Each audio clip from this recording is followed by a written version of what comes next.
What are the first things to do when planning a wedding? Well, first of all, congratulations on your big day and hope you have finalized your wedding date. So, the first thing and the most easiest thing that you can do is obviously hire a wedding planner and give him all the money, give him all what you want, give him every other detail, and you can just relax. Like, okay, I don't care. But it typically doesn't happen because it's an event for a lifetime. So you want everything to be perfect, right?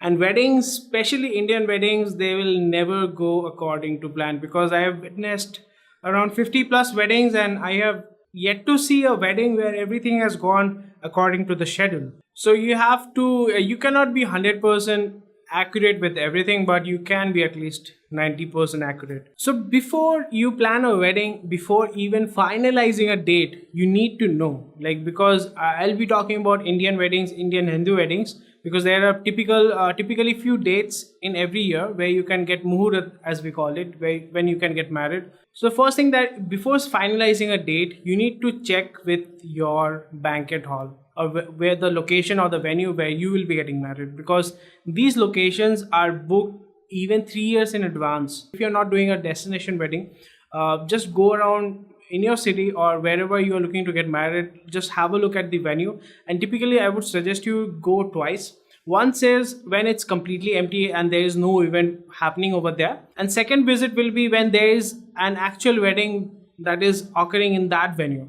Don't crash that wedding, just go there, just have a look how it looks when it's all decorated.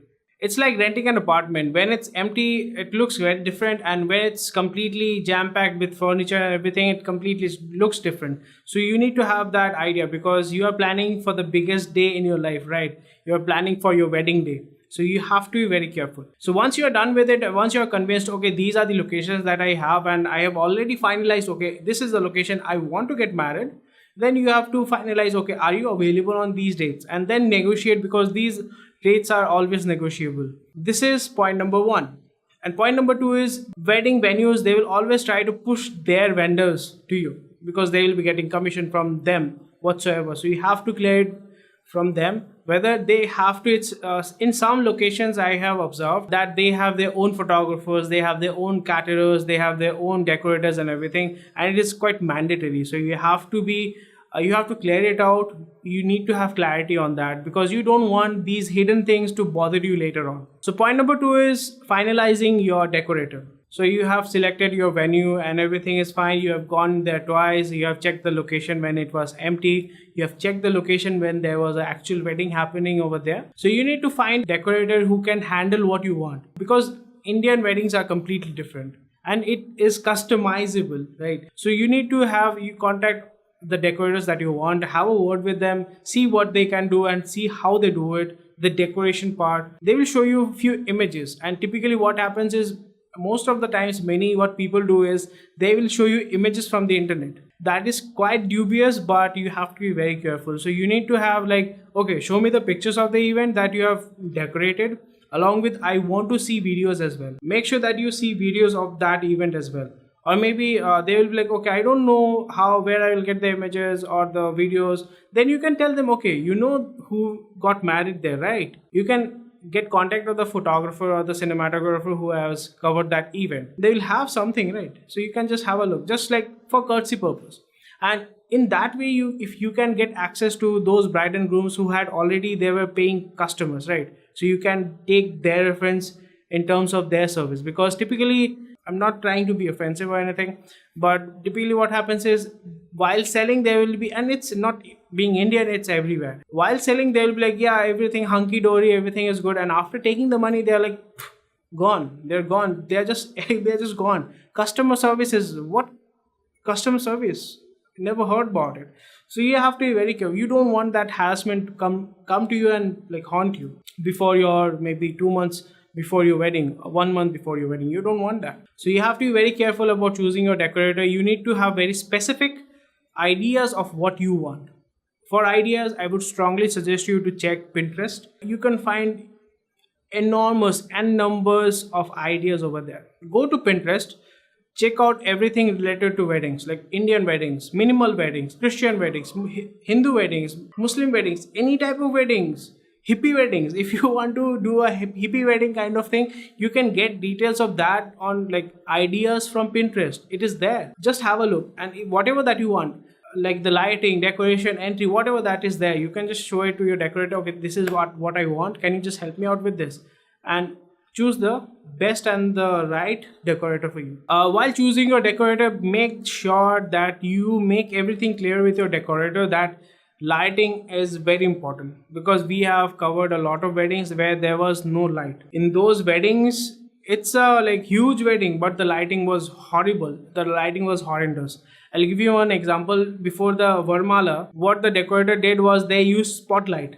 So what happened is, we were taking images, the face is gone, it's nothing is there, body is there, the face is gone because the spotlight.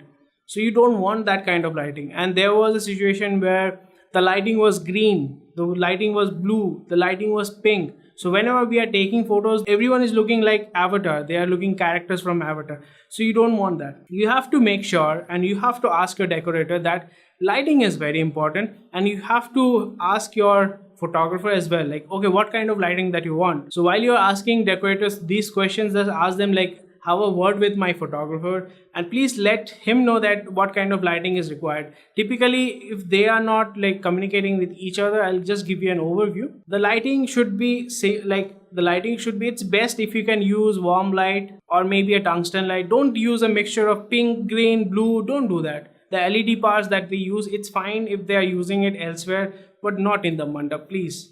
Not in the mandap. Not where you are taking images or taking group shots. You don't want that. You don't want someone to look blue, someone to look green, you looking pink. You don't want that. So please avoid these kind of lighting situations and ask your decorator to be very careful with the lighting itself. And the third point being food. Food is very important. Food is love. It's very important, right?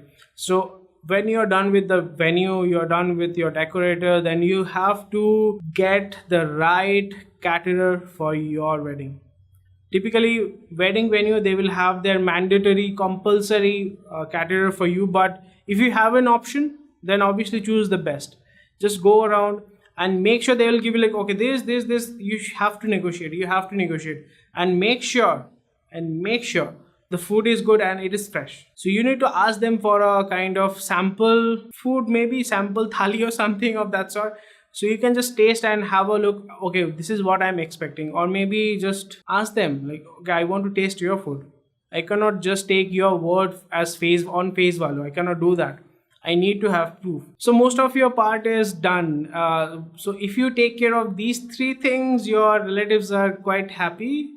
And now it's up to you, and it's all about you. Okay, so the next thing is choosing your wedding photographer and wedding filmer or cinematographer. And this is very, very, very, very, very, very important. It's very important because wedding venue, you will get married there. That's it. And many people will get married there over a period of time, over the period of years coming and years that has gone past, right? Decoration, they will decorate the whole place for a day or two. After that, the decoration is gone. Food, people will eat food maybe 9 o'clock at night, and the next day it will go away back to the nature, right? It's gone. Whatever that you had planned, it's there, but it will be gone. It won't stay forever. Diamonds are forever. It won't stay there forever. But if you mess up in choosing your wedding photographer and wedding cinematographer, this is going to haunt you for the rest of your life. I'm not at all kidding. And typically this is where people, what they do is, what I've seen, I'm not complaining or anything, they try to get as cheap photographer or as affordable or low budget photographer they can. And this is where you should invest the most. I'm not saying being a wedding photographer, I'm not like advocating paying us more. I'm not saying that, but this is just a general value, because wedding venue will be there, the food will be gone, the decoration will be gone, everything will be gone. The only thing that will remain is the images. The only thing that will remain is the video that they are taking, the memories that they are capturing. So you have to be very careful about choosing a wedding photographer. I have made a video explaining like how to choose a wedding photographer and what questions you must and you should ask your wedding photographer while choosing them or before confirming them. So first thing first, you will search on Google, right? You will find a lot of options. You will search on Facebook. You will find more options there, right? And everyone will have 10,000, 15,000, even 3 lakh, 4 lakh likes. And I'll just give you an insider secret. Most of the likes that you see are not genuine. No, they are not genuine. It looks like that they are genuine, but it's not.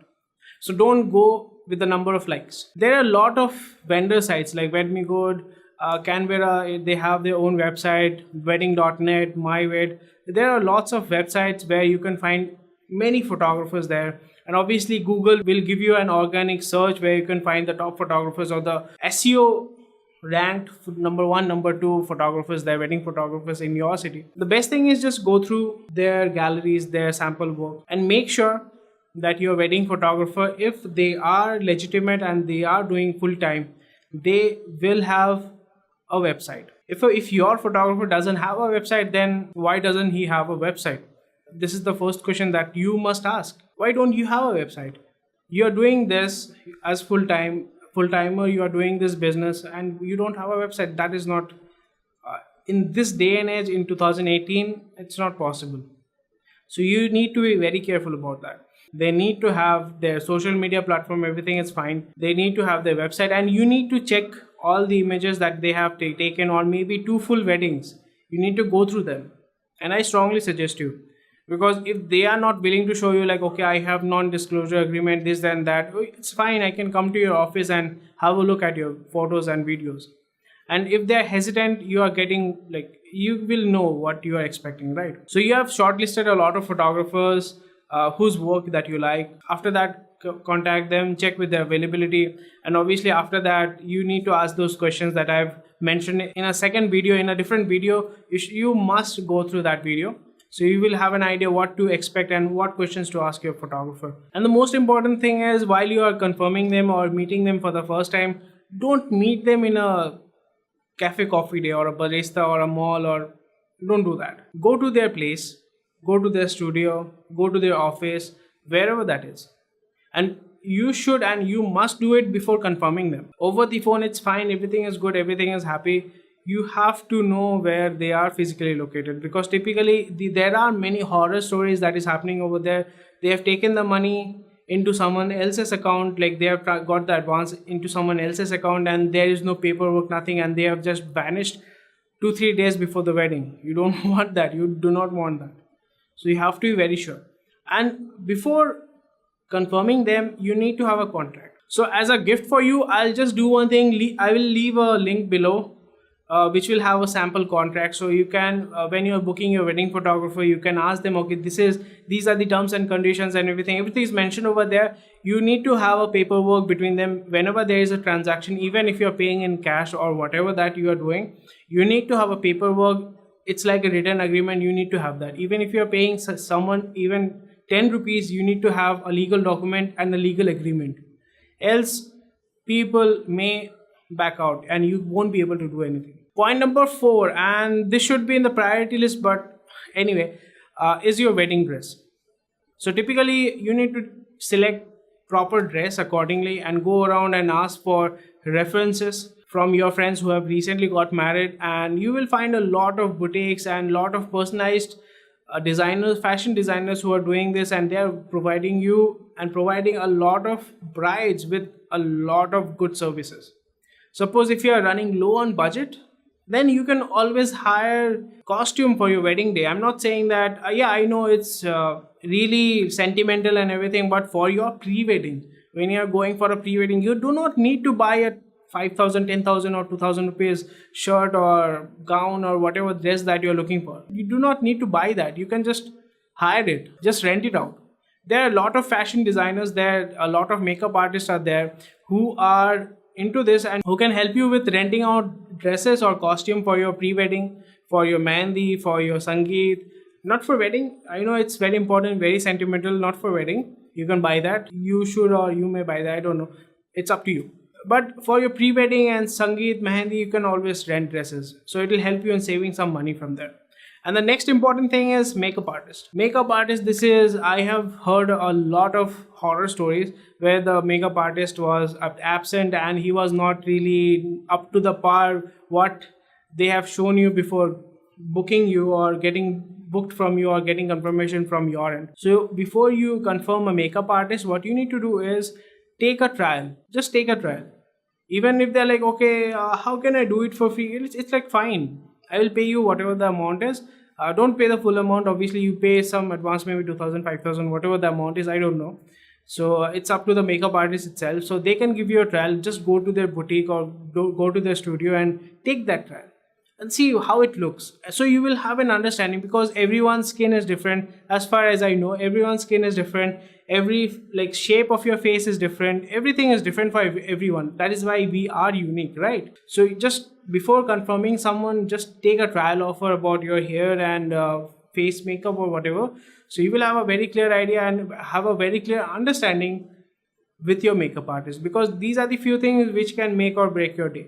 And before you go, make sure you subscribe to our channel for more useful information every week. Also, like and share this video if you found this video useful. I would love to hear from you. Leave a comment below with your questions or suggestions. This channel is supported by viewers just like you. You can also just click the thumbnail and watch another video from this channel. I'll see you guys soon.